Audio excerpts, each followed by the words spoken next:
Supreme court of Pakistan ने Al-Qadir trust case में आज इमरान खान की गिरफ्तारी को गैर कानूनी करार दिया और उन्हें फौरी रिहा करने का हुक्म दिया। इसके साथ ही सुप्रीम कोर्ट ने अहाता इस्लामाबाद हाई कोर्ट से गिरफ्तारी पर सख्त बरहमी का इजहार किया।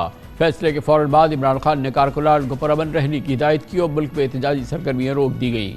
आज चीफ जस्टिस उमर अता बंदियाल की सरबराही में जस्टिस मोहम्मद अली बज़दार और जस्टिस अतहर मिनल्लाह पर मुश्तमिल 3 रुकनी बेंच ने इमरान खान को अदालती तहवील में पुलिस लाइन्स गेस्ट हाउस में मुंतकिल करने का हुक्म दिया और कहा कि IG इस्लामाबाद इमरान खान की सिक्योरिटी के जिम्मेदार होंगे, जबकि तहवील गिरफ्तारी तसव्वुर नहीं होगी। 3 रुकनी बेंच ने इस्लामाबाद हाई कोर्ट को भी हिदायत की कि कल सुबह 11 बजे इमरान खान की जमानत कबल गिरफ्तारी की दरख्वास्त समाअत के लिए मुकर्रर की जाए। चीफ जस्टिस ने इमरान खान को बावर कराया कि वो इस्लामाबाद हाई कोर्ट का हुक्म मानने के पाबंद होंगे। आज चीफ जस्टिस उमर अता बंदियाल की सरबराही में 3 रुकनी बेंच ने इमरान खान की गिरफ्तारी के खिलाफ दरख्वास्त पर दोपहर 2 बजे कार्रवाई का आगाज़ किया। समाअत की इब्तिदा में इमरान खान के वकील हामिद खान ने बताया कि गिरफ्तारी के बाद खान साहब दरख्वास्त जमानत की बायोमेट्रिक के लिए इस्लामाबाद हाई कोर्ट में थे। जब उन पर धावा बोला गया, इस पर जस्टिस अतहर मिनल्लाह ने रिमार्क्स दिए कि जब एक शख्स कोर्ट ऑफ लॉ आता है तो उसका मतलब वो अदालत के सामने खुद को सरेंडर कर रहा है। चीफ जस्टिस ने सवाल किया कि किसी भी फ़र्द को अहाते अदालत से कैसे गिरफ्तार किया जा सकता है। ऐसे तो कोई भी शख्स इंसाफ के लिए खुद को अदालत में महफूज तसव्वुर नहीं करेगा। चीफ जस्टिस ने कहा कि वारंट की तामील का जायज़ा लेंगे। जस्टिस अतहर मिनल्लाह ने रिमार्क्स दिए कि गिरफ्तारी को वहीं से रिवर्स करना होगा जहां से हुई थी। इस पर चीफ जस्टिस ने 1 घंटे के अंदर इमरान खान को पेश करने का हुक्म देकर समाअत में वक्फा लिया। इमरान खान की वापसी तक समाअत मुलतवी कर दी गई। इस वक्फे के तकरीबन 2.25 घंटे बाद इमरान खान को सुप्रीम कोर्ट पहुंचाया गया। वो पहुंचे, जब समाअत का दोबारा आगाज़ हुआ तो चीफ जस्टिस उमर अता बंदियाल ने इमरान खान से कहा कि आपको देखकर खुशी हुई, हम मुल्क में अमन चाहते हैं और आपकी गिरफ्तारी के बाद तशद्दुद के वाक़यात हो रहे हैं, क्या आप इसकी मज़म्मत नहीं करेंगे? इस पर इमरान खान ने कहा कि हम मुल्क में इंतशार नहीं, सिर्फ इलेक्शन चाहते हैं। उनका कहना था कि मेरे सर पर डंडा मारा गया, उसके बाद तो मुझे इल्म भी नहीं कि मेरे पीछे क्या हुआ है। मालूम होता तो कारकुनों को रोकता। चीफ जस्टिस ने कहा कि ये बात की जा रही है कि आपके कारकुनान गुस्से में बाहर निकले, आप बड़े लीडर हैं, आपको जिम्मेदारी अदा करनी होगी, हम आपको सुनना चाहते हैं। जस्टिस अतहर मिनल्लाह ने रिमार्क्स दिए कि एक लीडर ये नहीं कह सकता कि उसके कारकुनान जो कर रहे हैं उसका जिम्मेदार नहीं। इमरान खान ने कहा कि मुझे ऐसे पकड़ा गया जैसे दहशतगर्द हूँ, मैं मुजाहिरों का जिम्मेदार कैसे हूँ? ताहम मैं माजरत चाहता हूँ, लेकिन जो कुछ मुल्क में हुआ मैं इसका बराह रास्त जिम्मेदार नहीं था। जस्टिस अतहर मिनल्लाह ने कहा कि वो जो कुछ हो रहा है आप इसके ज़िम्मेदार हैं और देखें कि कल एहतराम का दामन हाथ से ना छोड़ा जाए। इमरान खान ने इस्तदा की कि उन्हें बनीगाला में रहने की इजाज़त दी जाए, जिस पर चीफ जस्टिस ने कहा कि सुप्रीम कोर्ट की कस्टडी से अल्लाह की बरकत आएगी, हम नहीं चाहते कि आपको कोई नुकसान पहुँचे, आप अदालत की निगरानी में रहें। चीफ जस्टिस ने कहा कि आपकी मर्ज़ी के 10 अफराद बतौर मेहमान आपके साथ रह सकते हैं, उनके साथ गपशप लगाएं और फिर सो जाएं। आज का बहुत ही इम्पॉर्टेंट दिन, पाकिस्तान में पिछले 3 दिन से जो एक तशन्नुज की कैफियत है, जो एक स्ट्रेस की कैफियत है, जो पूरी कौम जिस दबाव के अंदर है, उसमें यकीनन आज बेहतरी आई। अव्वल तो आज सुबह से शहरी ज़िंदगी काफ़ी हद तक बहाल हो चुकी थी। उसके बाद आज शाम को ये ख़बर आई कि इमरान खान की गिरफ्तारी को गैर कानूनी करार दे दिया गया है, जिसके बाद PTI की सफ़ों में भी इत्मीनान की एक लहर दौड़ गई और ये पूरा माहौल जो है वो देखने में आया। लेकिन आज का दिन इस लिहाज से बहुत अहम था कि आज सुप्रीम कोर्ट ऑफ पाकिस्तान ने इसकी समाअत रखी थी इस पूरे मामले की, और सुप्रीम कोर्ट में आज की समाअत और इस दौरान वहाँ पे जो तमाम मामलात रहे हैं वो यकीनन इंतहाई अहम और किसी लिहाज से यकीनन हर लिहाज से आज के लिहाज से और पाकिस्तान के सियासी मंजरनामे के लिहाज से बहुत ही इम्पॉर्टेंट दिन था। इस पर हम बात करते हैं। आज सुप्रीम कोर्ट ऑफ पाकिस्तान तमाम दिन मौजूद रहे, इन तमाम मामलात के चश्मदीद गवाह रहे। हमारे नुमाइंदे खुसूसी सीनियर कॉरेस्पॉन्डेंट आमिर सईद अब्बासी हमारे साथ इस्लामाबाद से मौजूद हैं। बहुत बहुत शुक्रिया भाई साहब। बताइएगा कि आज सुबह से बड़ा ड्रामाई मनाजिर थे आज सुप्रीम कोर्ट में जिस वक्त से कार्रवाई शुरू हुई।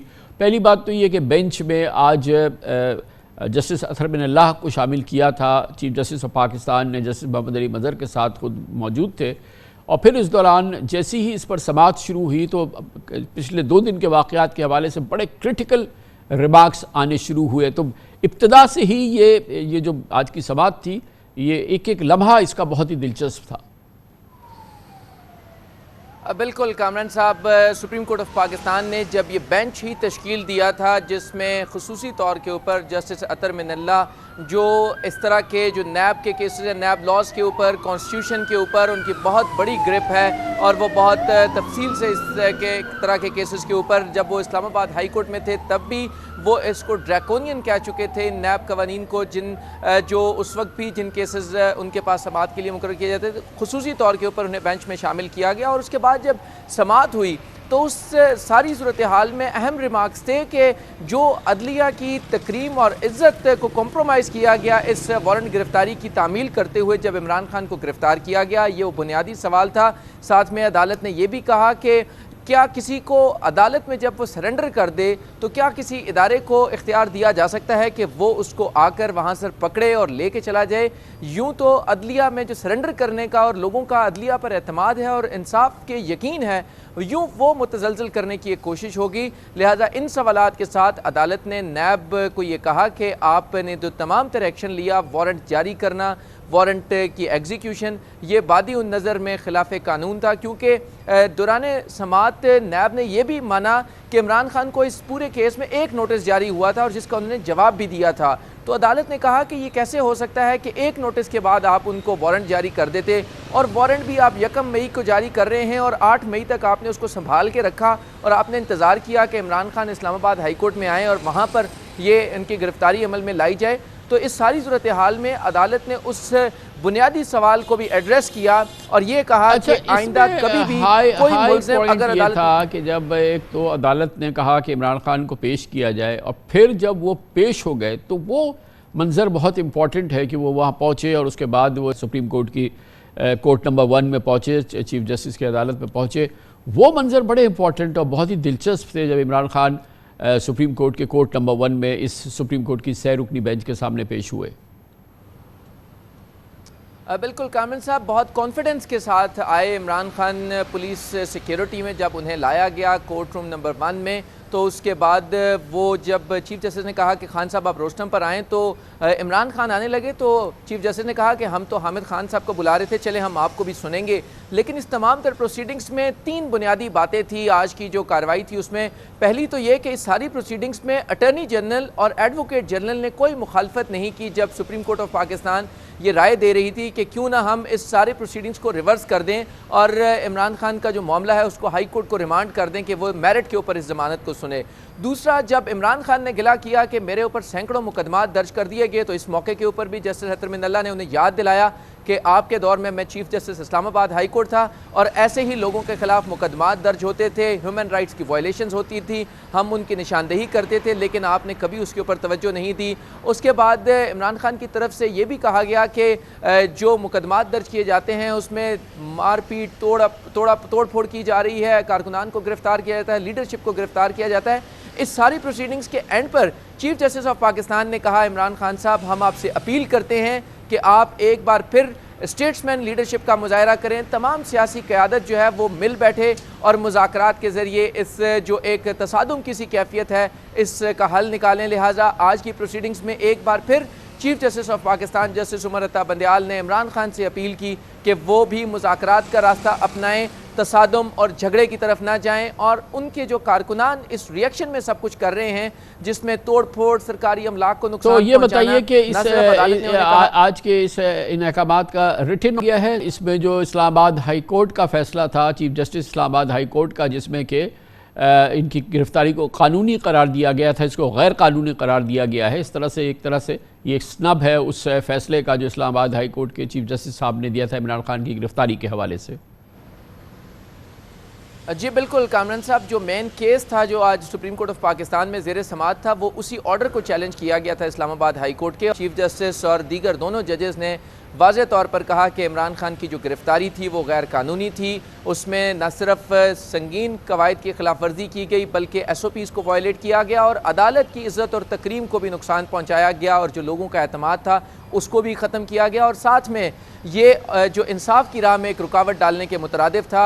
यूँ अदालत ने ऑब्ज़र्व किया कि इमरान खान की जो गिरफ्तारी थी इस्लामाबाद हाई कोर्ट के अहाते से वो गैर कानूनी थी। इस्लामाबाद हाई कोर्ट कल 11 बजे इन मुकदमात को सुने। और जो अलकादिर यूनिवर्सिटी में नैब का केस है उसमें इमरान खान जमानत के लिए रुजू कर चुके थे, उस केस को भी सुने और मेरिट के ऊपर फैसला हो कि इमरान खान जमानत के हकदार हैं या नहीं, या नैब को गिरफ्तारी का इख्तियार है या नहीं। इस मामले के ऊपर कल 11 बजे इस्लामाबाद हाई कोर्ट का डिवीजन बेंच बैठे और सुने, मेरिट के ऊपर नैब को भी सुने। बहुत शुक्रिया। सैयद अब्बासी हमारे साथ इस्लामाबाद से मौजूद थे। यकीनन पाकिस्तानियों की बहुत बड़ी टेंशन ख़त्म हुई आज इमरान खान की गिरफ्तारी के हवाले से सुप्रीम कोर्ट का एक पॉजिटिव फैसला आ गया। और उसके बाद इससे पहले भी शहर की सूरत हाल जो बहुत ज़्यादा ख़राब थी पिछले 3 दिनों में, पाकिस्तान के बड़े शहरों कराची, लाहौर वगैरह में आज हालात नॉर्मल पे आ गए, बड़ी हद तक नॉर्मल पे आ गए हैं, कारोबारी ज़िंदगी बहाल हो गया है।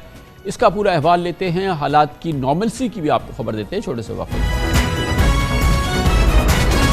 यकीनन आज पाकिस्तान की कौम जिस स्ट्रेस में थी, जिस इंतहाई परेशानी की कैफियत में, ख़ास तौर पे वैसे तो पिछले 1 साल से जारी है, मगर पिछले 3 दिन के दौरान बेपनाह इसमें इजाफा हुआ था जब से इमरान खान को गिरफ़्तार किया गया। और उसके बाद के जो वाक़यात हुए ख़ास तौर पे, उसने तो पूरी कौम को हिला के रख दिया, दहला के रख दिया। आज इमरान खान की गिरफ़्तारी यकीनन इस माहौल को ठंडा करने की एक बहुत बड़ी डेवलपमेंट थी, लेकिन इससे पहले ही हालात नॉर्मल होना शुरू हो गए थे। आज कराची बिल्कुल नॉर्मल था, आज सुबह से लाहौर में भी हालात बिल्कुल अंडर कंट्रोल थे, पेशावर में भी तकरीबन अंडर कंट्रोल थे और बिज़नेस नॉर्मल हो रहा था, चीज़ें बेहतर की तरफ आ रही थी और नॉर्मल सी बरकरार हो रही थी। गोया कि शहरी ज़िंदगी बहाल हो रही है, हालात में फिर बेहतरी आ रही है और इस मौके से फ़ायदा उठा के शायद इनको बेहतर तरीके से मज़ीद मैनेज किया जाए और कोशिश की जाए कि मज़ीद हालात की ख़राबी, पाकिस्तान इसका मुतहम्मिल नहीं हो सकता, पाकिस्तान का कारोबार इससे मुतहम्मिल नहीं हो सकता और पाकिस्तान का रोज़गार इससे मुतहम्मिल नहीं हो सकता। इसी दौरान एक बड़ी अहम डेवलपमेंट है और वो ये थी कि पाकिस्तान के इन हालात की वजह से और जिस तरह की लॉ एंड ऑर्डर की सिचुएशन ख़राब हुई, जिस तरह का तशद्दुद हुआ, जिस तरह के हमले हुए, जिस तरह से सेंसिटिव इंस्टॉलेशंस को टारगेट किया गया, पाकिस्तान में इंटरनेट सर्विसेज को बंद करना पड़ा। अब वो समझ में आने वाली बात है, बिल्कुल समझ में आ रही है, लेकिन अब क्योंकि हालात में बेहतरी है, तकाजा है कि हालात में बेहतरी के साथ ही ये इंटरनेट सर्विसेज बहाल हो जाए, क्योंकि अब दुनिया के किसी भी शहर की तरह पाकिस्तान में भी, पाकिस्तान में के हर शहर में ये इंटरनेट सर्विसेज पानी और बिजली की तरह से एक एसेंशियल सहूलत बन गई है। इसके बगैर ज़िंदगी मामूल के मुताबिक नहीं चल सकती और फिर इसमें लाखों लोगों के रोज़गार जो हैं वो इसमें उनका इंहिसार है। टेलकोस की इसमें बहुत बड़ी आमदन होती है, उससे गवर्नमेंट को उसका तकरीबन 30% जो है वो गवर्नमेंट को टैक्स की सूरत में मिल जाता है। सबसे ज़्यादा मजबूत केस कराची, पाकिस्तान के इकनॉमिक हब, पाकिस्तान के बिजनेस कैपिटल, सबसे बड़ा शहर का है, जहाँ पर हालात 100% नॉर्मल है, 100% ज़िंदगी मामूल के मुताबिक है, 100% कारोबार बहाल हो चुका है। लेकिन अगर इंटरनेट नहीं है तो काम कैसे चल सकता है? फाइनेंशियल टेक्नोलॉजी यानी कि फिनटेक से मुंसलिक सैकड़ों कारोबार हैं, लाखों लोग उनसे मुंसलिक हैं और क्योंकि मोबाइल डेटा काम नहीं कर रहा तो ये शहर जो है इसको बुरी तरह से मुतासर हो रही है। यहाँ पे ज़िंदगी हुक्काम को चाहिए कि शहर कराची बिल्कुल नॉर्मल है। पाकिस्तान के दूसरे बड़े शहर भी नॉर्मल हो गए हैं, बिल्कुल नॉर्मल हो गए, लेकिन यहाँ तो 100% नॉर्मल हो गए, तो इनको बहाल किया जाए। यकीनन इसका एक मजबूत केस है। हम आपको दूसरे शहरों के भी हालात बताते हैं। लाहौर जो बहुत ज़्यादा मुतासर हुआ था इमरान खान की गिरफ्तारी के फ़ौरन बाद, आज वहाँ क्या कैफियत रही हमें बताएंगे हमारे नुमाइंदे खुसूसी हसन रज़ा। जी हसन रज़ा, बताइएगा कि कल और परसों का दिन तो बहुत ज़्यादा नॉर्मल नहीं था, लेकिन आज के हवाले से लाहौर का बताइए और ख़ास तौर पर जो पहले के दिन के मुतासरा इलाके थे और जो मामलात थे वो आज कैसे रहे? कहाँ साहब, आज सुबह से अगर देखा जाए तो कई अहम मकामात पर जो है वो मुजाहिरीन मौजूद रहे और उनकी जानिब से बाकायदा एहतजाज किया जाता रहा। रोड भी ब्लॉक किए गए, जिसमें जेल रोड, इसी तरह जमान पार्क का इलाका और फिर शाम को लिबर्टी में भी जो है काफ़ी जब अफराद इकट्ठे होते तो पुलिस की जानिब से ऑपरेशन किया जाता रहा। और लाहौर में भी बड़े पैमाने पर जहाँ पर ऑपरेशन किया गया वहाँ पर लगभग मज़ीद 30 अफराद शरपसंद अनासिर को जो है वो गिरफ्तार किया गया। लेकिन जब अनाउंसमेंट हुई सुप्रीम कोर्ट ऑफ पाकिस्तान का, जब फैसला आया और इमरान खान की रिहाई का जब ये खबर चली तो उसके बाद यही मुजाहरे जो है वो जश्न में तब्दील हो गए। और कई जगहों पर जो है अभी भी सिर्फ 2 जगह ऐसी हैं जहां पर जो मुजाहिरीन की जानिब से जो है वो रास्ते बंद कर रखे हैं, जिसमें जमान पार्क का इलाका है जो कि मार रोड जो है केनार रोड कहलाता है, और उसके बाद जो है वो लिबर्टी चौक है। क्योंकि पुलिस का ये कहना है कि उनके खिलाफ मुकदमात दर्ज हैं मुजाहिरीन के खिलाफ जिन्होंने तोड़ फोड़ की, सरकारी और निजी इमलाक को नुकसान पहुँचाया। अब उनके खिलाफ दहशत गर्दी के मुकदमात दर्ज हैं, इसलिए उनकी गिरफ्तारी मतलूब है। और ओवरऑल हसन रज़ा ये बताइए कि लाहौर में कितनी बड़ी तादाद में लोग गिरफ़्तार हैं और अब इमरान खान साहब की क्योंकि रिहाई हो गई है और मुमकिन तौर पे अब कल देखते हैं कि क्या उनके मामलात रहते हैं। जनरली लोग जो हैं वो पुरसुकून हो गए हैं, मगर फिर भी खबरें ये हैं कि दर्जनों नहीं, सैकड़ों नहीं तो दर्जनों लोग गिरफ्तार हैं। ये बात दुरुस्त है, क्योंकि जो हार्ड रोड है, इसी तरह शाह आलम मार्केट और बड़ी मार्केट है उर्दू बाज़ार, तहरीक इंसाफ के रहनुमाओं ने कोशिश की कि इसको आज बंद कराया जा सके, लेकिन पंजाब हुकूमत ने कमेटी तश्कील दे दी थी और मुज़ाकरात के बाद ये मार्केटें जो है वो मामूल के मुताबिक काम करती दिखाई दी और कहीं पर हमने देखा कि मार्केटें बंद नहीं हुई। अब तकरीबन मामूल के मुताबिक हालात आते जा रहे हैं, लेकिन क्योंकि ये दो बड़े मकामात पर जहाँ पर मुजाहिरीन मौजूद हैं, जिसकी वजह से लाहौर की अहम शहरों को जो है वहाँ पर ट्रैफिक का मामूल थोड़ा सा हट कर देखने को मिल रहा है, क्योंकि वहाँ पर रास्ते बंद है। और अब तक अगर देखा जाए तो दर्जनों अफराद जो हैं वो हिरासत में लिए जा चुके हैं। लगभग बताया ये जा रहा है 116 के जायद अफराद हैं जिनसे तफ्तीश भी की जा रही है। मजीद उन्होंने 60 के करीब डिप्टी कमिश्नर लाहौर ने महकमा दाखिला की सिफारिश और पुलिस की सिफारिश पर उनको जो है MPO के तहत बाकायदा उनको गिरफ्तार करके हिरासत में रखने के अहकाम भी जारी कर दिए हैं, जिनके खिलाफ बड़े पैमाने पर ऑपरेशन जारी है। और लेकिन अभी सड़कें साफ हो गई हैं, सड़कें साफ हो गई हैं, जो तमाम मुतासरा इलाके थे, लिबर्टी, तमाम इलाके, तो अब सड़कें साफ हो गई हैं, ट्रैफिक नॉर्मल हो गया है और जो पहले मुतासरीन थे, जो एहतजाजी थे, अब उन्होंने जश्न मना लिया है, घरों को लोग चले गए हैं। नहीं खान साहब, ये बात ऐसे है कि जमान पार्क में अभी भी वहाँ पर तकरीबन 100 से 150 अफराद वहाँ पर मौजूद हैं, जिनके हाथों में डंडे हैं और लाठियां हैं। वो उनका ये कहना है कि हम यहाँ पर मौजूद रहेंगे। वो रास्ता ब्लॉक कर रखा है। जो रात के जिस तरह जो कंटेनर्स को जलाया गया, पुलिस की गाड़ियों को जलाया गया, वो सुबह तक ये सिलसिला जारी रहा, लेकिन वो सिचुएशन तो वैसे ही है। वहाँ पर पुलिस भी जो है वो नहीं जा रही, क्योंकि उनका ख्याल है कि अगर जाएंगे तो मजीद जो है वो बड़े पैमाने पर कार्रवाई हो सकती है। चंद अफराद को गिरफ्तार किया जा रहा है। लिबर्टी में रोड तो बिल्कुल साफ हो चुके हैं, लेकिन क्योंकि वहाँ पर कुछ अफराद मौजूद हैं और वो जो है वो जश्न मनाने के लिए वहाँ पर इकट्ठे हो रहे हैं। अलबत्ता उसकी जानिब पुलिस भी तैयारी कर रही है कि उनको हर सूरत हमने गिरफ्तार करना है, ताकि बहुत शुक्रिया हसन रज़ा, आपने लाहौर की तफसील से बात सुन ली। आपसे क्या हालात है वहाँ पे, यकीनन पहले से कहीं बेहतर है। और पेशावर जाते हैं, जहाँ पे समीन जान हमारे नुमाइंदा मौजूद हैं। पेशावर बहुत ज़्यादा मुतासर हुआ जब से इमरान खान की गिरफ्तारी हुई। आज वहाँ क्या सूरत हाल रही? बहुत बहुत शुक्रिया समीन जान। बताइएगा कि क्या हालात रहे आज पेशावर के मसरूफ़ तरीन इलाकों में, और कल की निस्बत और परसों की निस्बत उनमें क्या हमने आज बेहतरी देखी? उसी वैसे ही हालात थे या मज़ीद ख़राब हुए? खान साहब, अगर 2 दिन देखा जाए, 2 दिन बहुत ज़्यादा कशीदा रहे पेशावर में, और आज तीसरे दिन जो है ना वो हालात नॉर्मल थे, मामूल के मुताबिक थे। ट्रैफिक जो थी रवा दवा थी। बाज़ार थे वहाँ पे दुकानें यक्का दुक्का खुली थी। बाज़ारों में मामूल के मुताबिक रश नहीं थी, मगर दुकानें खुली थी। अब भी दुकानें जो है ना इस वक्त सदर बाज़ार में भी दुकानें खुली है, इसी तरह दीगर बाज़ारें जो है ना वहाँ पे भी दुकानें खुली है। लोगों का लोग नॉर्मल ज़िंदगी की तरफ आना शुरू हो गए, मगर ताहम दुकानदारों और ताजरों में एक खौफ सारा दिन यही रही कि वैसे ना हो कि PTI का कारकुन दोबारा निकल आए और लूट मार जो है ना वो जिस तरह पहले दिन और दूसरे दिन हुई है उस तरह ना, और ये बताएं ज़मीन के ये दिन जो है पेशावर में फौज गश्त कर रही है। खान साहब बिल्कुल नहीं। फ्लैग मार्च जो है ना आज बाकायदा तौर पे हुई है। सदर में पाक फ़ौज के और सिक्योरिटी इदारों ने यहाँ पे फ्लैग मार्च की है बाकायदा तौर पे, और लोगों ने भी उसकी बहुत ज़्यादा पजीराई की पाक फ़ौज की। दुकानदार जो थे वो भी निकल आए थे पाक फ़ौज के लिए। दस्ते जो थे मुख्तलिफ़ बाज़ारों से होकर जो है ना यहाँ पे स्टेडियम चौक जो है ना पहुँचे और वहाँ पे फिर वहाँ से वो रवाना हो गए। बहुत शुक्रिया समीन जान। पेशावर के हालात नॉर्मल हैं और बेहतर से बेहतर हो रहे हैं, सुन के इत्मीनान हुआ। इस्लामाबाद वफाकी दारुल हुकूमत का भी हाल जानते हैं, जहाँ पर कल मसाइल ज़्यादा थे, हालात बहुत मुतासर थे। हमारे साथ मौजूद हैं आदिल तनोली, हमारे इस्लामाबाद में कॉरेस्पॉन्डेंट। आदिल तनोली, बताइए आज दिन कैसा गुजरा इस्लामाबाद में? अभी देखें, चेयरमैन तहरीक इंसाफ इमरान खान की गिरफ्तारी के खिलाफ गुज़श्ता अगर 2 रोज़ की बात की जाए तो पुरतशद्दद एहतजाज जो हैं वो PTI मुजाहिरीन की जानिब से जारी रहे हैं।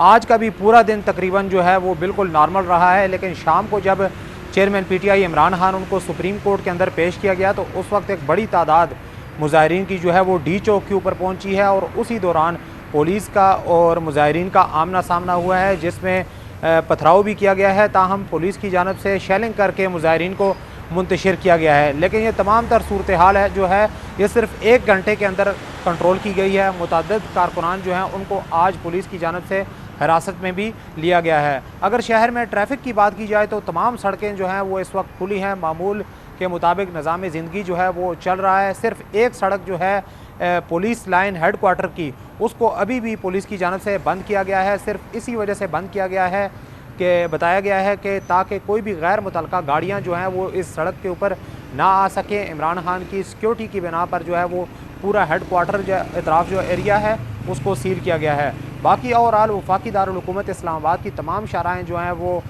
खुली हैं। इस वक्त भी हम मेन श्रीनगर हाईवे के ऊपर मौजूद हैं। ट्रैफिक की रवानगी जो है वो गोया कि बिल्कुल नॉर्मल है ना इस्लामाबाद आदिल तनोली, जैसे हर रोज़ होता है, आज कमोबेश वही सूरत हाल है। हाँ बिल्कुल, आज बिल्कुल नॉर्मल है। गुज़श्ता 2 रोज़ जो है उनमें एहतजाज रहा, लेकिन आज अगर बात की जाए तो आज बिल्कुल इस्लामाबाद के तमाम तिजारती मराकज़ जो हैं वो भी ओपन हैं। और इसके अलावा जो सड़कें हैं, ये तो बहुत अच्छी बात है कि पूरे तमाम बड़े शहर पाकिस्तान के वो नॉर्मल हो चुके हैं, कारोबार बहाल हो चुका है, दुकानें खुल चुकी हैं, बिजनेस नॉर्मल है और ये बहुत अच्छी खबर है। ये तमाम माहौल जो है इसमें बहाली हुई है, ये भी हमने आपको सुनाया, दिखाया। कमर्शियल ब्रेक इस दौरान आप कमर्शियल देखेंगे और फिर हम इन आज की पूरी सूरत हाल, जिसमें ख़ास तौर पे इमरान खान के हवाले से सुप्रीम कोर्ट का बहुत इंपॉर्टेंट फैसला है, उस पर एक इंडिपेंडेंट तज्जिया लेंगे छोटे से वक्फे के बाद। आज सुप्रीम कोर्ट ऑफ पाकिस्तान ने अलकादिर ट्रस्ट केस में इमरान खान की गिरफ्तारी को गैर कानूनी करार देते हुए इन्हें फौरी रिहा करने का हुक्म दिया और अहाते इस्लामाबाद हाई कोर्ट से गिरफ्तारी पर सख्त बरहमी का इजहार किया। चीफ जस्टिस ऑफ पाकिस्तान शुमारता बदियाल की सरबराही में जस्टिस मोहम्मद अली मजहर और जस्टिस अतहर मिनल्लाह पर मुश्तमिल 3 रुकनी बेंच ने इस समाअत के तहरीरी फैसले में करार दिया है कि इमरान खान के वारंटी गिरफ्तारी की तामील गैर कानूनी है। तहरीरी फैसले में कहा गया कि इमरान खान अदालत में सरेंडर कर चुके थे। नैब का इमरान खान को गिरफ्तार करना बुनियादी आईनी हुकूक की खिलाफ वर्जी थी। आज समाअत के दौरान चीफ जस्टिस ने इमरान खान को अदालती तहवील में पुलिस लाइन्स गेस्ट हाउस में मुंतकिल करने का हुक्म दिया और इसके साथ ही IG इस्लामाबाद इमरान खान की सिक्योरिटी के जिम्मेदार होंगे, उनको जिम्मेदार करार दिया। सुप्रीम कोर्ट की जानिब से इमरान खान की गिरफ्तारी गैर कानूनी करार देने और उनकी रिहाई पर शाहबाज हुकूमत के सख्त रद्द सामने आया है। मरियम नवाज ने अपनी ट्वीट में चीफ जस्टिस ऑफ पाकिस्तान के खिलाफ बहुत सख्त अल्फाज इस्तेमाल किए। इससे पहले वज़ीर इत्तलात मरियम औरंगज़ेब ने जजेस के हवाले से जो गुफ्तगू की, प्रेस कॉन्फ्रेंस की, उस पर काफ़ी उसको मुतनाज़ा बताया गया है। दूसरी जानिब वज़ीर दिफा ख्वाजा मोहम्मद आसिफ ने इमरान खान की रिहाई पर सुप्रीम कोर्ट के दोहरे मेयार का इल्ज़ाम लगाया। उन्होंने कहा कि अदलिया ने इमरान खान को बड़ी इज्जत और आबरू के साथ रेस्ट हाउस की सहूलियात फराहम की। बहुत अहम दिन और इसके नताइज बहुत इंपॉर्टेंट है बहरहाल पाकिस्तान में इस फैसले के नतीजे में, और आज ओवरऑल जो सूरत हाल रही है उसके नतीजे में हालात में बेहतरी आई है, थोड़ा ठहराव आया है, टेम्परेचर कदरे कम हुआ है। इस मौजू पर बात करने के लिए हमारे साथ मौजूद है पाकिस्तान के नामवर सीनियर कानूनदान जनाब इमरान खान को आज इस केस में रिप्रेजेंट भी किया साबिक सदर सुप्रीम कोर्ट बार एसोसिएशन जनाब हामिद खान हमारे साथ मौजूद है। बहुत बहुत शुक्रिया खान साहब, आपने हमें ज्वाइन किया है। पहले लम्हे से ये लग रहा था कि इस केस में जो फैसला आया वही आएगा, और इसमें इंपॉर्टेंट बात यह है कि इसमें जस्टिस अतहर मिनल्लाह भी शामिल हैं और उनकी और चीफ जस्टिस साहब की ऑब्जर्वेशंस कमोबेश वही थी, बल्कि कई मौके पे मैंने देखा कि जस्टिस अतहर मिनल्लाह ज़्यादा बरहम थे जिस अंदाज से इमरान खान को गिरफ्तार किया गया। जजेस का व्यू पॉइंट होता है, अब ये बातें ऑब्जर्वेशन जो है बहरहाल जजेस अपने तौर पर देखते हैं।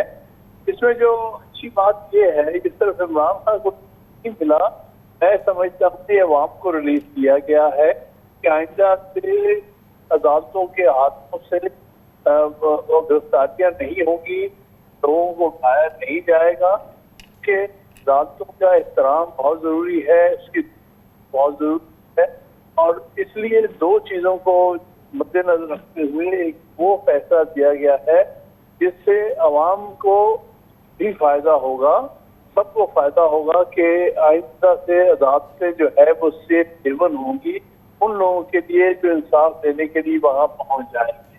तो खान साहब ये फरमाइएगा कि कल आपके जो इमरान खान की ज़मानत की दरख्वास्त दाखिल होगी इस्लामाबाद हाई कोर्ट में, तो जो आर्गूमेंट्स की क़ुव्वत है वो क्या होगी, जिसकी बेसिस पे मैं गुमान ये कर रहा हूँ कि आपका ख्याल ये है कि उनको ज़मानत मिल जाएगी इस्लामाबाद हाई कोर्ट से, हमें पता नहीं है, मगर वो क्या कुव्वत है आर्ग्यूमेंट की जिसकी बेसिस पे आपको लगता है कि उनका केस मजबूत है? देखिए, आज का केस तो कंफाइंड था जो परसों के फैसले के हवाले से था, जिसमें के जो उनकी अदालत के अंदर थे एक प्रोसेस जो कोर्ट का चल रहा था, उसके वक्त उन पर जो हमला किया गया है और दरवाजे तोड़ के जाके गिरफ्तार किया गया है, उस हद तक महसूस था कि ये बुनियादी हकूक के खिलाफ है। जबकि एक पार्टी ने अपने आप को अदालत के सामने सरेंडर किया हुआ है, तो आप उसके वक्त जो है अरेस्ट नहीं करते। तो इस हद तक आज का केस का फैसला था। जहां तक अब जो बेल एप्लीकेशन होगी है जिस केस के हवाले से, उसके अपने मेरिट्स होंगे, उस पर बहस होगी, उसमें वहां मैं वकील तो नहीं हूँ, लेकिन फिलहाल वही फोकस होगा उसकी बुनियाद पर नैब ने बरात गिरफ्तारी अमल में लाई।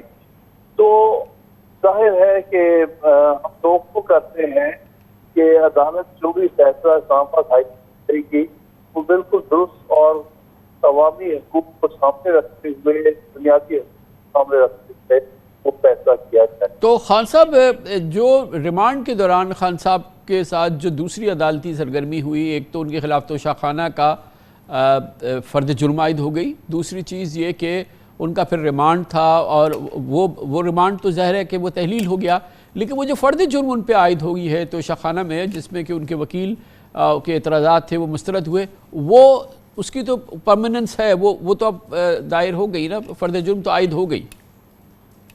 देखिए, वो मैं समझता हूँ कि आज के ऑर्डर से सारी चीज तहलील हो गई, क्योंकि जब आज के ऑर्डर में जो अरेस्ट थी जो की गई थी, जिसके नतीजे में उनको पेश किया गया था नैब अदालत के सामने, वो सारी चीज जो है वो तहलील हो गई। अब ये न सिर्फ जो कल फैसला या उसके बाद एप्लीकेशन फैसला आएगा, उसके बाद फिर आगे कोई कार्रवाई जो होनी है वो होगी।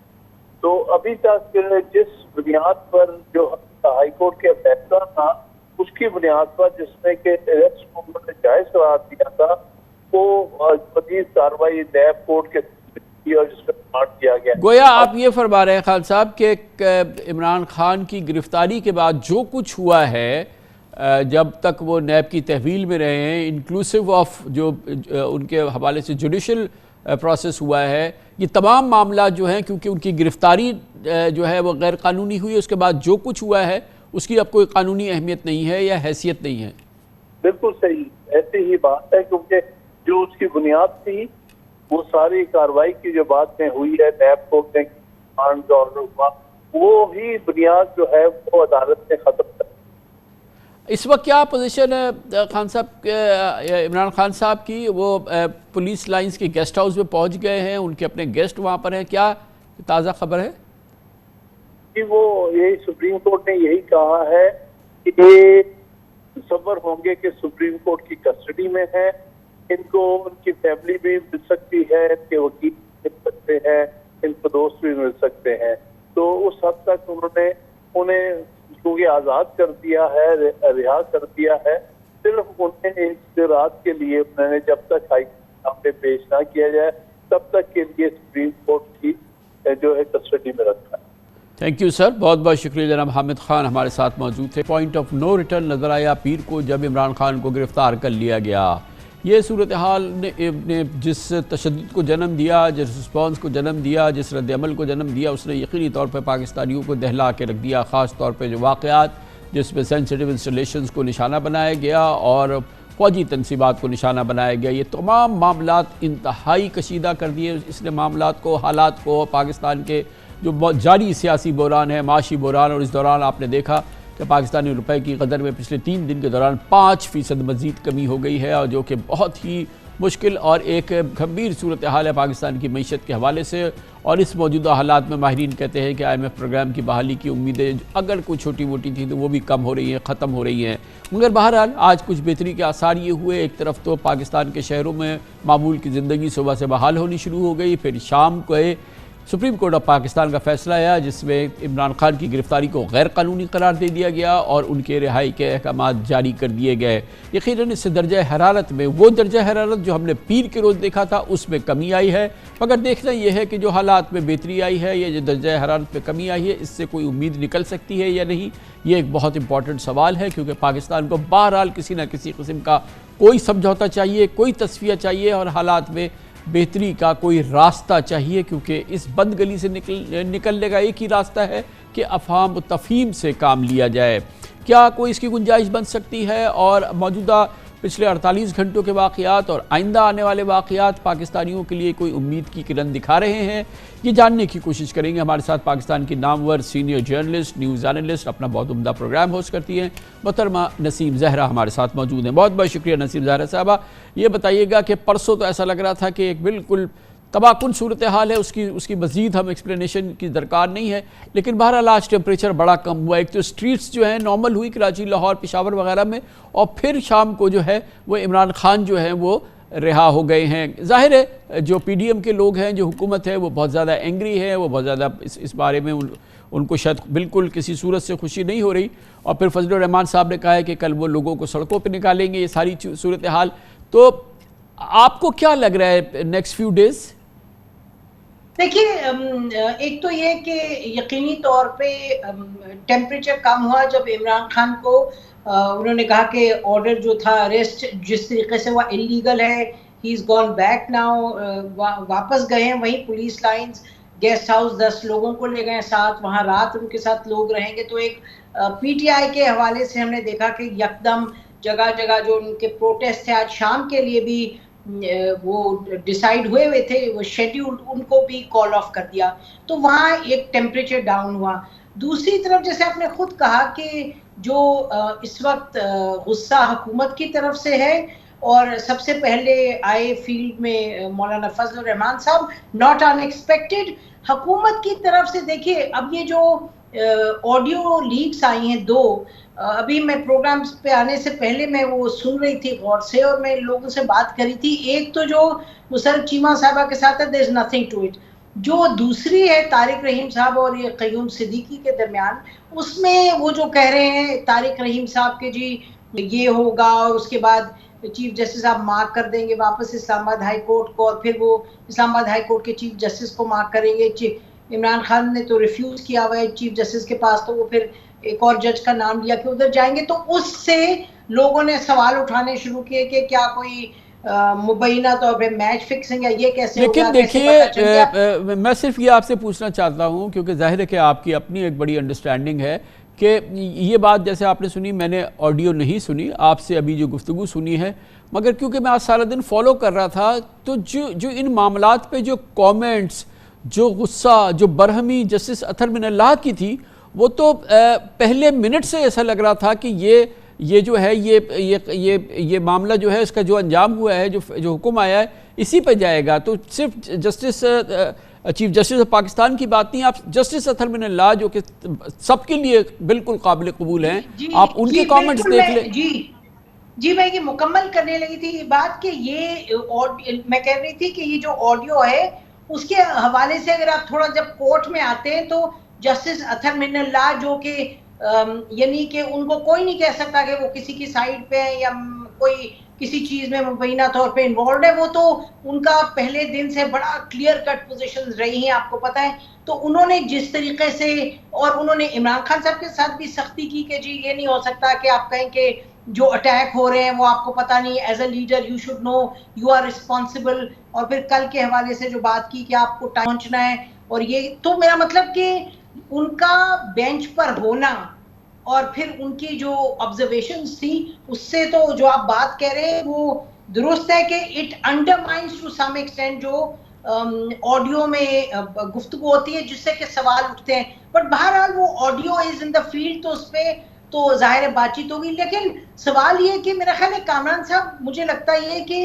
इमरान खान साहब के the ball is in his court on 2 fronts। एक तो देखिए जो कल एक केस होगा, अगर केस में क्या होता है उसके 2 केसेस और हैं उनके तोशाखाना के हैं। अब न मालूम किस केस में उनको फिर से अरेस्ट कर लिया जाए, वो तो एक अलग बात है। लेकिन इमरान खान साहब बाहर निकले, 2 उनको मैसेजेस देने उनके लिए बड़े लाजमी है। एक तो जो कोर कमांडर्स रेजिडेंसेस पे 3 पे जो अटैक हुआ है, उस हवाले से क्लियर कट मैसेज के वो क्लैरिटी के साथ मैसेज और कहना, जो भी आप बेहतर समझते हैं कि एक मैसेजिंग ऐसी हो कि भाई ये कोई दुश्मनियां नहीं है, ये और जो किया वो गलत किया एंड सो ऑन। दूसरा, उनको कोई मैसेजिंग करनी पड़ेगी गवर्नमेंट के हवाले से। देखिए ये जो टॉक शुरू हुई थी, अच्छा, क्योंकि आप बहुत इंपॉर्टेंट बात कर रही हैं, I am so sorry to interrupt, ये मुझे बताइए कि आप वो रास्ता तजवीज़ कर रही है, क्योंकि देखें जो मंडे को हो गया वो तो बहुत भयानक सूरत हाल है। किसी भी हम जैसे और आप इसके जैसे पाकिस्तानी के लिए तो टोटली अनएक्सेप्टेबल है ना जो हमले हुए हैं, चाहे वो GSQ के गेट पे हुआ या जो कोर कमांडर के घर पे हुआ लाहौर के, या और दूसरी इंस्टीट्यूशंस पे इस किस्म के वाक़यात हुए। मैं और आप तो उसको किसी सूरत से, और हमारे दूसरे तमाम पाकिस्तानी तो उसको किसी सूरत से उसको कबूल नहीं कर सकते। इमरान खान साहब के पास एक एक्सक्यूज़ चले फॉर द में भी वो हो सकती है कि उन्हें नहीं पता, वो तो गिरफ्तार थे और उनको नहीं पता, और ऑब्वियसली उनकी गिरफ्तारी के बाद जो कुछ हुआ तो वो बराह रास्त तो ज़ाहिर उसमें शरीक नहीं थे। मुझे आप एक रास्ता तजवीज़ करती नज़र आई कि इस सूरत हाल, जो कि बहुत मुश्किल सूरत हाल है, बस यकीनन जब फ़ौज पे इस तरह के हमले हों तो उससे निकलना एक मुश्किल सूरत हाल है, लेकिन बहुत रिस्ट्रेंट से काम लिया फ़ौज ने, और फ़ौजी लीडरशिप ने बेपनाह और बहुत ही मिसाली रिस्ट्रेंट से, रिमार्केबल रिस्ट्रेंट से काम लिया। कोई एक गोली नहीं चली और ये तमाम मामलात बगैर किसी जान के ज़ाय हुए हमने देख लिए। तो अब आप फरमा रही हैं कि इससे निकलना होगा बहरहाल, और उसका आप रास्ता तजवीज़ कर रही हैं, वो ज़रा प्लीज़ ज़रा तफसील से बताइएगा। जी देखिए, जी मेरा ख्याल है साइमल्टेनियसली चीज़ें होनी होंगी। एक तो ये कि इमरान खान साहब को बहुत क्लैरिटी के साथ कॉन्डेमनेशन करनी है, और ये जो देखें ISPR ने जो कहा, जो कॉन्डेमनेशन है वो तो हम 100% उनके साथ है, लेकिन जहां वो कहे कि ये एक तंजीम है जो असल में टेररिस्ट ऑर्गेनाइजेशन, आई डिसएग्री। और पाकिस्तान की तारीख में इस तरह की बात, हम तारीख के जो नताइज निकले हैं इस तरह की अप्रोच लेके, वो भी आपके सामने है, उसको हम बिल्कुल उसको I absolutely disagree with ISPR and I think it's not acceptable. जहां तक इमरान खान का अपना ताल्लुक है, देखिए जब बातचीत शुरू हुई टेबल पर जाके हुकूमत के नुमाइंदों के साथ, तो अब मुझे आप बताइएगा कि जो जहां अब लाके खड़ा किया है, अगर अक्टूबर या सितंबर की बात मानते और कहते जी गारंटी दें हमें कि इलेक्शंस करेंगे, इमरान खान साहब ने पार्लियामेंट्री जो लेवल पॉलिटिक्स में जो स्टेप उठाते हैं वो उनके लिए नाकाम साबित होता है। लॉन्ग मार्च, पार्लियामेंट से निकलना, पंजाब को डिसॉल्व करना, जेल भरो तहरीक, कोई चीज ने उनको नहीं आगे करीब लेके आए अपने गोल से, इलेक्शन के गोल से। तो अब जब बातचीत शुरू हुई थी, the only thing working for Imran Khan is public support, लेकिन क्या वो काफी है? वो काफी है। अच्छा, और उसको आगे बढ़ाने के लिए जैसे आज भी उन्होंने कहा जी हम तो इलेक्शंस चाहते हैं, तो भाई अब कह दें कि ठीक है आप सितंबर अक्टूबर में इलेक्शंस करें तो हम बैठने को तैयार हैं। मुझे ये बताइएगा नसीम साहबा, ये बताइएगा प्लीज बिल्कुल कि इन ऑल फेयरनेस, मुझे यकीन है आप कहेंगी, मिसाल के तौर पे अक्टूबर की में इलेक्शन की बात हो जाए, जो गवर्नमेंट की पार्टीज़ हैं, ख़ासतौर पे नून लीग बिल्कुल तैयार है अक्टूबर में इलेक्शन हो जाए, उनको कोई प्रॉब्लम नहीं है, सिर्फ ये कि अक्टूबर में हो जाए। नहीं, मेरा ख्याल है कि देखिए ना, ये तो कामरान साहब, जब हम इस सूरत हाल में खड़े हैं जिधर खड़े हैं, तो everybody has to take a step and let's see what happens. मतलब कहने का कि अगर वो ना कह रहे इमरान खान साहब, तो आपको लगता है उसमें बेहतरी है या हाँ कह के चीज को चेक करने में और आगे बढ़ने में? मुझे लगता है कि ये तरीका है। इमरान खान साहब अब जो इनको मौका मिला बाहर निकले, मेरा ख्याल है कि इनको 2 चीजें बहुत क्लियरली करनी चाहिए। कल ये कोर्ट जाएंगे, लोग होंगे, इनको मौका, आज सारी रात उनको कहा है ना कि 10 लोग मिलने उनको, तो मैसेज दे, क्लैरिटी के साथ मैसेज दे। ये PTI को निगोशिएटिंग टेबल पे जाना पड़ेगा। हालांकि अब आप देखिए PDM वगैरह सारे अब ये कह रहे हैं जी टेररिस्ट ऑर्गेनाइजेशन, पॉलिटिकल नहीं है, ये नहीं, तो आसान नहीं होगा, लेकिन करना चाहिए इमरान खान साहब को, ये बड़ा लाजमी है, and the ball is in his court. बेशक, बहुत बहुत शुक्रिया। मोहतरमा नसीम ज़हरा हमारे साथ मौजूद थी। ये सियासत की तमाम चीज़ें चल रही हैं, बेपनाह तकलीफ़ के बाइस है, पूरा पाकिस्तान इसमें सख्त तशन्नुज में, शदीद स्ट्रेस में मुब्तला है। मगर एक जो हमारे लिए मामला मेक और ब्रेक मामला है वो हमारी मईशत का, जिसमें बहुत बड़े मसाइल हैं, बहुत ही संगीन मसाइल हैं। IMF प्रोग्राम कहीं खोया हुआ है, उसका मसला हल नहीं हो रहा। आलमी रेटिंग एजेंसीज कह रही हैं मज़ीद आप डिफ़ॉल्ट के करीब हो रहे हैं। दूसरी दानेबाज फिर सूरत हाल के बाद डॉलर की कीमत में फिर इजाफा हुआ, रुपए की कदर पिछले 3 दिन में 5% मज़ीद गिर गई। इसका मतलब है मज़ीद महंगाई, मज़ीद इंटरेस्ट रेट हाइक, मज़ीद इसमें शरह सूद में इजाफा। ये सारी सूरत हाल बहुत ही ख़तरनाक है। इस पर बात करते हैं छोटे से वक्फे के बाद। पाकिस्तान की मैशत वैसे तो पिछले 1 साल से इंतहाई और कुछ पिछले चंद महीनों के दौरान बेपनाह तबाहाली का शिकार है, मगर इसमें मज़ीद इजाफा हुआ, मज़ीद ख़राबी हुई गुज़िश्ता 3 दिन में, जब इमरान खान की गिरफ्तारी की खबर आई और पाकिस्तान एक बदतरीन सियासी अदम इस्तेकाम में मज़ीद उसमें इजाफा हो गया। उसके बराह रास्त पाकिस्तान की कमज़ोर और लागर मीशत पे पड़े। एक जानिब स्टॉक मार्केट में इंडेक्स पर बुरी तरह से मुतासिर हुआ, मगर सबसे ज़्यादा पाकिस्तानी रुपए की गिरती कदर मज़ीद गिर गई और बहुत ज़्यादा गिर गई।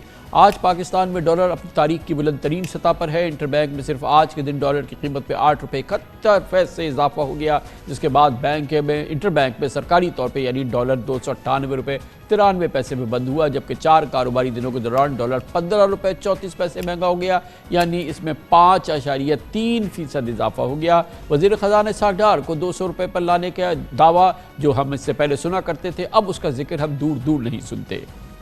बेशक अब डॉलर की कदर में इजाफा यानी कि 5% रुपए की कदर में कमी, मज़ीद महंगाई बढ़ेगी, मज़ीद इसको काबू में लाना मुश्किल होगा। IMF फिर मज़ीद शरह सूद में इजाफे का मुतालबा कर रहा है, ये मज़ीद मुस्तहकम हो जाएगा, इसमें मज़ीद होगा और फिर ये मामला जो है वो पाकिस्तान की मईशत के लिए यकीनन बहुत जो गंभीर मसाइल हैं, मज़ीद इसमें इजाफा होगा। बेशक जब 5% रुपए की कदर गिर गई तो हमारे बैरूनी कर्ज़ों के हजम में भी बेपनाह इजाफा हो गया। इस पर मज़ीद बात करते हैं, हमारे साथ मौजूद है टॉपलैंड सिक्योरिटीज़ के चीफ एग्जीक्यूटिव ऑफिसर माहिर कारोबार और मईशत जनाब मोहम्मद सोहेल साहब। बताइएगा 3-4 दिन में एक बार फिर 5% डी वैल्यू हो जाना है रुपया। इससे पहले के दिनों में कई हफ्तों बल्कि कई महीनों में तो हालात कदरे काबू में थे। बिस्मिल्लाहिर्रहमानिर्रहीम। ये जो मूवमेंट हुई है पिछले 2-3 दिनों में और बिलखुसूस आज, ये बहुत ही ज़्यादा एक करेंसी के लिए वॉलेटाइल दिन होता है, क्योंकि करेंसी नॉर्मली इतना ज़्यादा मूव नहीं करती। और इसके सबसे बड़ी रीज़न इमरान खान साहब की गिरफ्तारी और उसके बाद जो प्रोटेस्ट हुए हैं और दुनिया भर में उसकी फुटेजेस दिखाई गई हैं, तो इन्वेस्टर्स को, बैंकर्स को, एक्सपोर्टर्स को, इम्पोर्टर्स को डर है कि जो पाकिस्तान में इमदाद आने के जो चांसेस थे वो कम होते जा रहे हैं। और हमने देखा है जब भी पाकिस्तान में लॉ एंड ऑर्डर सिचुएशन ख़राब होती है तो इन्वेस्टमेंट भी कम होती है। तो चूँकि बहुत ज़्यादा इंटरवेंशन अभी स्टेट बैंक नहीं कर रहा IMF की इंस्ट्रक्शन के मुताबिक, तो हमने देखा कि जो इम्पोर्टर थे उन्होंने किया, जो एक्सपोर्टर्स पैसे लाते थे उन्होंने भी डिले किया। तो बहुत ही वॉलेटाइल सेशन था और बिलखुसूस आज कोई 10 रुपये की मूवमेंट हुई है। और कामरान भाई, आखिर में ये भी हुआ कि मार्केट जब बंद हो गई इसके बाद थोड़ा सा रुपए ने गेन भी किया था, तो बहुत ही वॉलेटाइल था। सबसे बड़ी वजह सियासी इंस्टेबिलिटी। अच्छा, और इसी दौरान ये तो अभी सियासी फिर ये बड़ी एक वॉल्केनिक इरप्शन हुई इमरान खान की गिरफ्तारी के बाद, लेकिन इससे पहले भी हम देख रहे हैं कि रेमिटेंसेस पे बहुत प्रेशर है और जाहिर है कि इन्फ्लोज तो बहुत ज़्यादा प्रेशर में है। और आप ये फरमा रहे हैं कि जब इस किस्म की वॉलेटिलिटी होती है या इंटरनल डिस्टर्बेंस होते हैं तो पैसे मुल्क के अंदर आने बंद हो जाते हैं या रुक जाते हैं। बिल्कुल यही है, जिस तरह अनसर्टेनिटी बढ़ती है तो जो पैसे लेकर आता है, चाहे वो इनवर्ड रेमिटेंस के थ्रू है या चाहे वो एक्सपोर्टर है, वो ये समझता है कि उसको ज़्यादा बेहतर रुपए का रेट मिल जाएगा तो कुछ दिन के लिए हम उसको रोक लेते हैं। इसी तरह जो इम्पोर्टर है वो फिर ज़्यादा खरीदारी करता है। जहाँ तक मेरे ख्याल में रेमिटेंस का ताल्लुक है तो रेमिटेंस बिल्कुल कम हुई हैं थोड़ी सी एक महीने में। उसमें कुछ मुल्क के हालात भी हैं, कुछ छुट्टियों का सीज़न भी है, मगर कामरान भाई समहाउ इंपोर्ट को रिस्ट्रिक्ट करके सेंट्रल बैंक ने करंट अकाउंट को मैनेज कर लिया है और हमने देखा कि 2 माह से करंट अकाउंट सरप्लस है। तो अब करंट अकाउंट का तो ज़्यादा इशू नहीं रहा, जो मेन इशू रहा है वो पाकिस्तान को जो अगले 1.5-2 और ये जो पिछले 2-3 दिन में हुआ है, अगर ये फौरी तौर पर रिट्रीव नहीं होता या वो नहीं होता तो फिर महंगाई मज़ीद बढ़ेगी और फिर जाहिर है कि जब इन्फ्लेशन बढ़ेगी तो फिर प्रेशर बढ़ेगा सेंट्रल बैंक पे कि मज़ीद शरह सूद बढ़ाएं। देखिए, उम्मीद तो है कि जो सुप्रीम कोर्ट का शाम में फैसला आया है और प्रोटेस्ट भी कम हो गए हैं या ख़त्म हो गए हैं, तो उम्मीद तो ये है। और जिस तरह मैंने कहा कि आज जुमेरात को तकरीबन 2-2:30 बजे जब इंटर बैंक की ट्रेडिंग बंद हो जाती है तो 291 का भी रेट आ गया था। तो बज़ाहिर लगता है कि रुपए में कल अच्छी खासी रिकवरी आनी चाहिए और इस्तेकाम आना चाहिए। अगर इस्तेकाम आ गया तो शायद इन्फ्लेशन बहुत ज़्यादा ना बढ़े। हमारी एक्सपेक्टेशन है कि ये महीना तो कोई 38-39% होगा, मगर अगले माह से इसमें कमी आ सकती है। बहुत बहुत शुक्रिया। मोहम्मद सुहेल साहब हमारे साथ मौजूद थे। IMF प्रोग्राम न जाने कहाँ खो गया है। पाकिस्तान के हवाले से क्रेडिट रेटिंग एजेंसीज एक बार फिर कह रही हैं कि पाकिस्तान डिफ़ॉल्ट के करीब पहुँच रहा है। अंदरूनी अदम इस्तेहकाम की वजह से IMF प्रोग्राम की बहाली में मज़ीद मसाइल हो सकते हैं और बार बार ये आवाज़ और बड़ी शिद्दत से एक बार फिर आनी शुरू हुई है कि पाकिस्तान डिफ़ॉल्ट कर सकता है जून की अपनी पेमेंट्स के हवाले से। मगर आज वज़ीर ख़जाना इसहाक़ डार साहब ने एक बार फिर यकीन दिलाया है, कौम को भी यकीन दिलाया है कि ऐसा नहीं होगा, पाकिस्तान डिफ़ॉल्ट नहीं करेगा और उसके पास मतलूबा सलाहियत भी है, इंतज़ाम भी है। जून में जो पेमेंट्स करनी है पाकिस्तान को अपने बैरूनी कर्ज़ों की अदायगी के हवाले से वो बिल्कुल होगी। डार साहब ने आज इसको मज़ीद यकीन दिलाया है। मगर ये पूरी सूरत हाल पाकिस्तान के लिए बिल्कुल एक टाइट रोप पे चलने वाली सूरत हाल है। ज़रा सा हिले और न जाने क्या हो सकता है। इस पर बात करते हैं तफसील से पाकिस्तान की मईशत और कारोबारी सूरत हाल जो कि इस वक्त इस अदम इस्तेहकाम की वजह से मज़ीद मुतासर हुई है। हमारे साथ मौजूद हैं नेक्स्ट कैपिटल के चीफ़ एग्जीक्यूटिव ऑफिसर जनाब नजम अली और पाकिस्तान के माशी उमूर कारोबारी उमूर के मुमताज़ एनालिस्ट जनाब खुर्रम हुसैन। बहुत बहुत शुक्रिया नजम अली साहब और जनाब खुर्रम हुसैन साहब। नजम साहब, पहले आप फरमाइएगा कि अब तो IMF प्रोग्राम बिल्कुल कहीं लॉस्ट है कम्प्लीटली, इस वक्त जो सूरत हाल है, और हमें सब माहिरीन बता रहे हैं कि अगर हम कुछ कर भी लें तो अभी हफ्तों शायद गुजर जाएंगे। तो अब हमें ये तो इनएविटेबल है कि अब क्या होने वाला है आपके नज़दीक, और इस पूरी सूरत हाल से हम कैसे, जो अगला फाइनेंशियल ईयर में अब तकरीबन 6 वीक रह गए हैं, कैसे निपटेंगे? जी शुक्रिया कामरान साहब। देखिए, अगर पाकिस्तान को एक कंपनी के तौर पे देखा जाए और इसकी बैलेंस शीट बनाई जाए तो बहुत अरसे से ये एक इंसॉल्वेंट मुल्क है, इसमें तो कोई शक नहीं है, क्योंकि हमारी जो लायबिलिटीज़ हैं वो कहीं ज़्यादा हैं उनसे जितने के हमारे उस लिक्विड एसेट्स हैं। तो इस यही हाल हमारे इनकम और एक्सपेंडिचर का है कि हम जो हैं फिस्कल डेफिसिट्स हमेशा हर साल करते आए हैं। तो पाकिस्तान एक बहुत अरसे से एक बोरिंग्स पे चल रहा है, चाहे वो फिस्कल साइड पे हो या करंट अकाउंट साइड पे हो। ये तो अब वो सूरत हाल आई है कि क्योंकि आपके पास IMF एग्रीमेंट इन प्लेस नहीं है, तो अब एक ऐसी सूरत हाल जनरेट हो गई है कि अब आपके पास उतने रिज़र्व्स नहीं बचे कि आप कुछ मज़ीद इसको फाइनेंस कर सकें। अब जो $4 बिलियन रह गए, मुझे लगता है कि ये अभी तो 6 हफ्ते तो गुजर जाएंगे, लेकिन जुलाई का महीना नहीं गुजर पाएगा, क्योंकि उसके बाद जुलाई अगस्त में फिर आपकी पेमेंट्स ड्यू हो जाएंगी। तो मुझे अभी तक जो चीज़ समझ नहीं आ रही कि वो क्या चीज़ माने हैं कि ये IMF एग्रीमेंट नहीं हो रहा। मैं इस चीज़ को मानने से मुझे समझ नहीं आती कि इसका जियोपॉलिटिक्स से कोई ताल्लुक़ है। आई थिंक ये एक सिंपल सी IMF की डिमांड है कि आपका जो फंडिंग गैप है, जिसको कि वो तकरीबन $3 बिलियन देखते हैं, जैसे कि आपने कहा कि $2 बिलियन के कमर्शियल लोन्स हैं।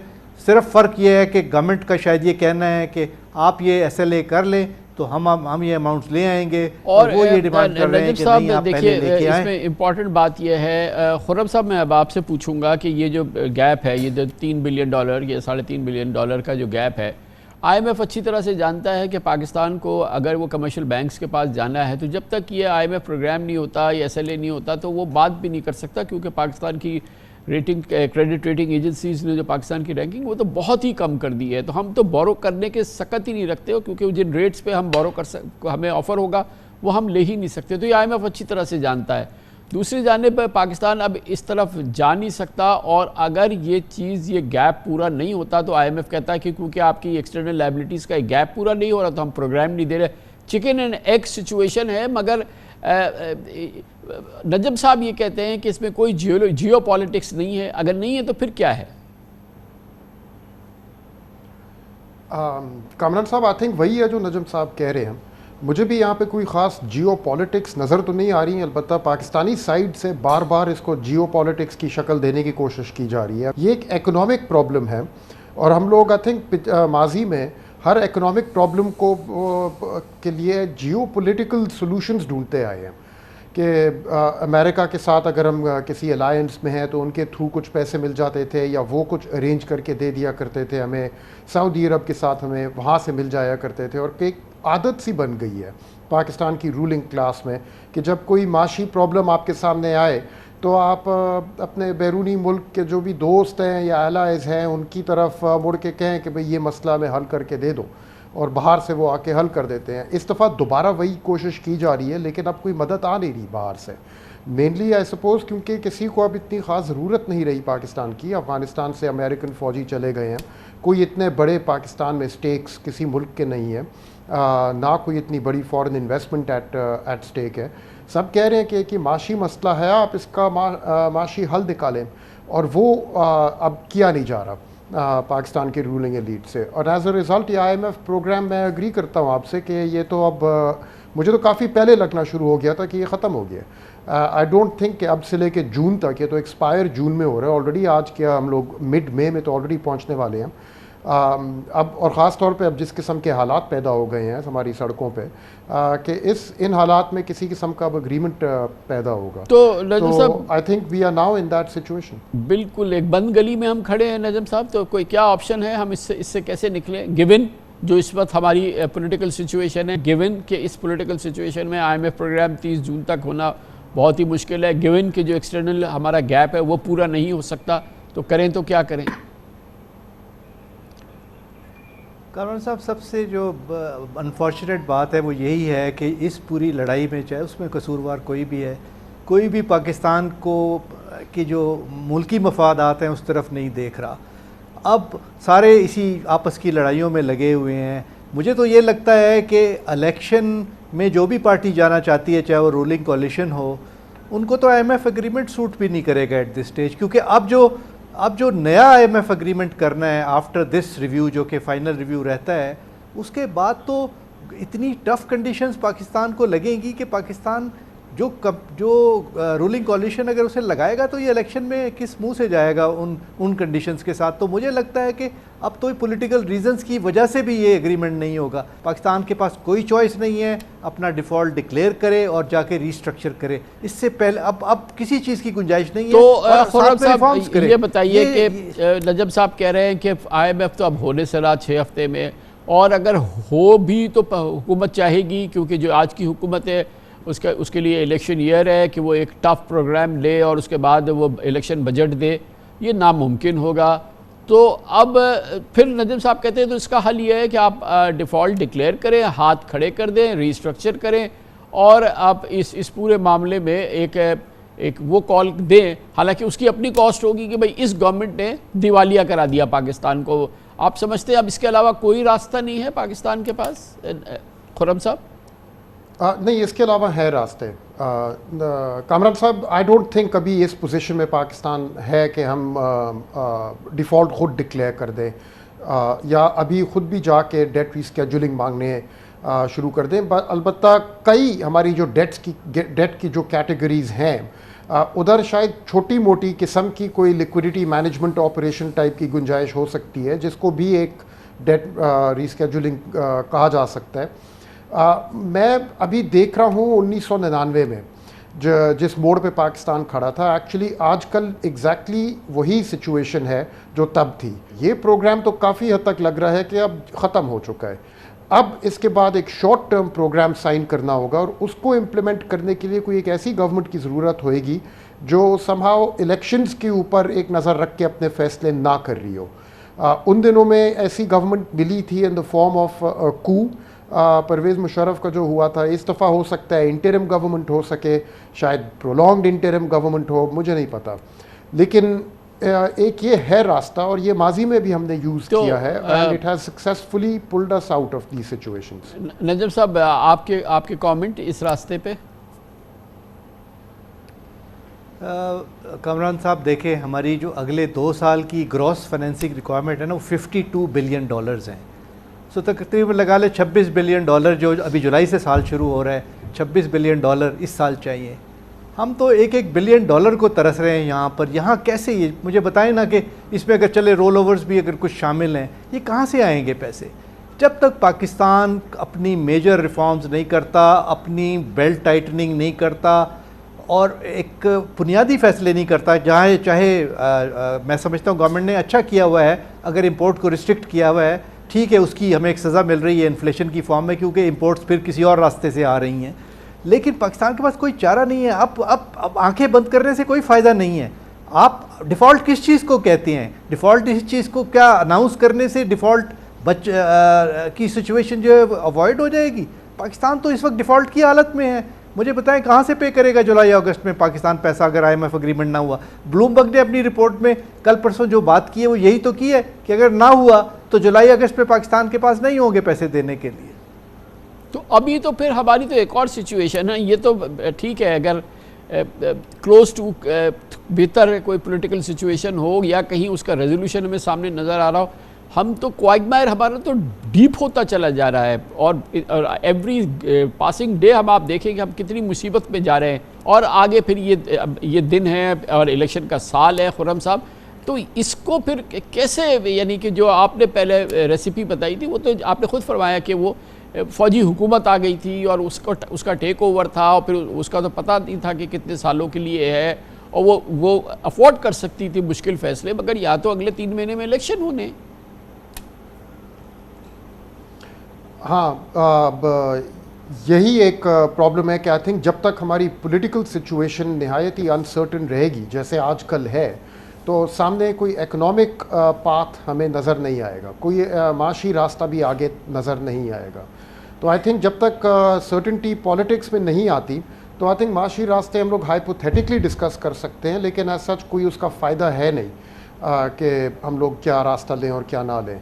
लेकिन कामरान साहब, एक तो बात है, ये जो $52 बिलियन का फिगर है अगले साल की फाइनेंसिंग नीड्स का, ये लगता तो बहुत बड़ा है, लेकिन इसमें भी 1-2 चीज़ें माइंड में रखना ज़रूरी है कि ये आधे से ज़्यादा तो इसमें करंट अकाउंट डेफिसिट बनता है। पहली चीज़ जो प्रोजेक्टेड करंट अकाउंट डेफिसिट है पाकिस्तान का, और अभी जिस तरह से मईशत का गला दबा के करंट अकाउंट को सरप्लस में लाए हुए हैं, अगर ये गवर्नमेंट फ़ैसला करे कि हम लोग इसी तरह चला लेते हैं इसको 3 महीने और जो भी अगली इंटरिम गवर्नमेंट आएगी वो कहेगी इसी को मज़ीद 3 महीने और खींच लेते हैं, तो फिर वो वाली जो प्रोजेक्शन है अगले साल के लिए वो will not be as high as it is currently, number 1।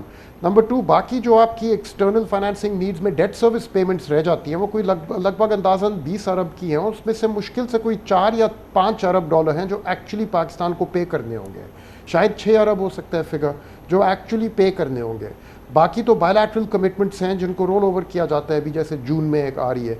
तो आई थिंक उस फिगर को भी ना, अगर उसका एक रियलिस्टिक व्यू लें तो सिचुएशन जो है वो गंभीर तो नज़र आती है यकीनन, लेकिन ऐसी बात नहीं है कि अगले साल हमें $52 बिलियन अरेंज करने पड़ेंगे पेमेंट्स करने के लिए। That's not what that figure is telling us. Thank you very much जनाब नजम अली, जनाब खुर्रम हुसैन हमारे साथ थे। इसके साथ ही हमारे आज के प्रोग्राम का इख्तिताम होता है। कल आपसे फिर मुलाकात होगी इंशाअल्लाह।